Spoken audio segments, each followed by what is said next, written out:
Welcome, I'm Chef Patrick from the Culinary Institute of the Carolinas at Greenville Tech, and today we're going to talk about balancing flavors and balancing flavors in your foods. When we taste foods, we taste sweet, sour, bitter, salty, and pungent flavors. Often when we're creating dishes, a chef's trying to pair these in contrast. We often choose these as condiments as well in the foods that we choose to consume. You know, think about some of the commonly eaten things. French fries. French fries are salty and they're rich. Things that we choose to eat with French fries often contrast that. So ketchup is sweet and tangy. You know, maybe it's malt vinegar like fish and chips, and the vinegar cuts the saltiness of the French fry.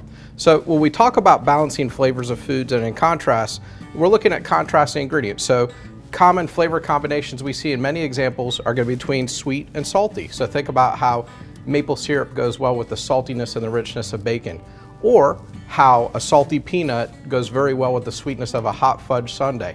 You know, to a foodie or a chef, we might use these same flavor combinations to pair things together like watermelon and feta salad, salty and sweet combination. A couple of other examples that are everyday for us.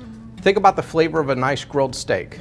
It's rich, it's meaty, slightly salty, maybe even slightly bitter from being grilled, and people choose condiments for that. A lot of times steak sauce would contrast that. Steak sauce is acidic and peppery, contrasts any kind of bitterness and richness that you would find in that steak.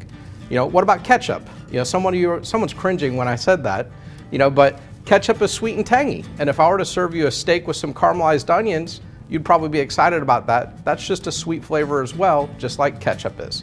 You know, going on to dessert, you know, we have rich desserts.